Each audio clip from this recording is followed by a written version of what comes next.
안녕하세요. 박지영 변호사입니다. 오늘은 법률 상식 시간인데요. 성범죄자로 몰린 분들 중에 너무 억울하다, 나는 무죄다 라고 주장하시는 분들이 있다면 이번 영상이 도움이 될 것 같습니다. 추가로 몇 가지 영상을 더 올릴 텐데요. 제 재생 목록 중에 성범죄 카테고리에 들어가시면 모든 영상을 보실 수 있습니다. 제가 여자 변호사다 보니까 성범죄자가 주로 찾아오는 경우는 많지 않습니다. 거의 없다고 해도 과언이 아닌데요. 간혹 오시는 경우에는 무죄를 주장하시는 분들이 많습니다. 오시는 분들의 특징이 직업군이 좋으신 분들이 많은데요. 아마도 언론의 이름이 알려지는 즉시 명예에 타격을 입어서 피해자와 합의를 하기 좋은 직업군을 택하는 것 같습니다. 이런 분들은 사람들의 입에 자신의 이름이 오르내리는 것 자체만으로도 이미 많은 걸 잃기 때문에, 그리고 사람들은 유무죄에 관심을 갖기보다는 일단 그런 일이 있었다더라 라는 풍문에 더 관심이 많기 때문에 일단 이 일을 유야무야 없애고자 하는 분들이 많습니다. 그러다가 이미 증거나 나쁜 분들의 어떤 진술들을 이미 다 가져오시는 경우가 많은데요. 일단은 변호사와 상의를 하고 모든 걸 진행하시기를 바랍니다. 이런 합의 부분에 대해서는 추후에 또 다른 영상에서 말씀을 드리겠습니다.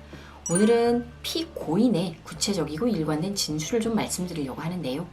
일반적으로 성범죄는 피해자의 구체적이고 일관된 진술이 중요합니다.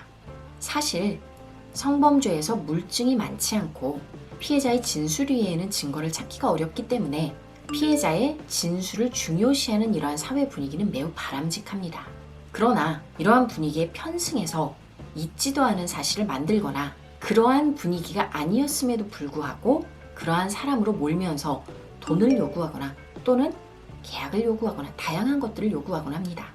이러한 분위기에 편승해서 무고한 범죄자를 양산하는 경우에는 당연히 억울함이 생길 수밖에 없겠죠. 이런 분들을 위한 영상인데요.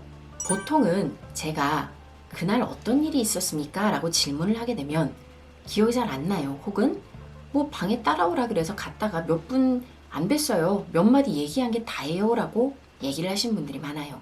기억을 못한다는 것은 자신의 범죄를 덮으려는 취지보다는 정말 신체 접촉 자체 아무 일도 없었기 때문에 일상생활을 매 순간 기억하는 사람들은 없지 않습니까? 그래서 기억을 못하는 경우가 많습니다. 그렇다면 피해자가 어떤 부분을 가지고 말을 했는지 알아야 되는데요. 그래야 기억들이 좀 떠오를 텐데요. 우리나라의 경우에 정보공개 청구를 하면 고소장을 안 주는 경우가 많습니다. 설령 주더라도 중요한 사실관계에 대해서 개인정보라고 하면서 모두 지우고 주는 경우가 많기 때문에 실익이 많이 없습니다. 결국 경찰 조사를 받으면서 기억이 떠오르는 경우가 많다는 뜻이죠. 이렇게 되면 문제가 뭐냐? 진술이 그때그때 바뀌고 자신의 기억 자체가 혼란이 되게 됩니다. 말이 바뀌게 되기 때문에 진술의 신빙성이 없다고 공격을 당하고 유죄의 가능성이 높아집니다. 따라서 이런 문제가 발생을 한 순간부터 바로 변호사를 찾아오셔야 됩니다. 피해자의 진술을 지금 알 길이 없기 때문에 수사기관에서부터 추궁을 당하기 전 변호사와 얘기를 해서 최대한 그날의 기억을 떠올리는 작업을 해야 합니다.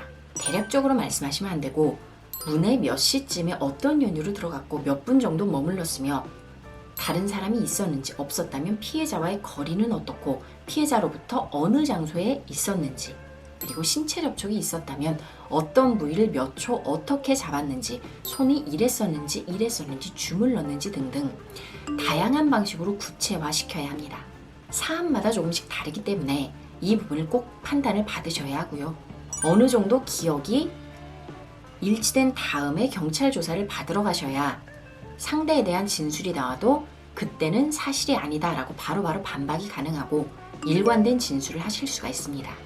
이랬을 때에도 양측의 진술이 모두 구체적이고 일관된 경우에는 거짓말 탐지기를 하시는 것도 방법인데요.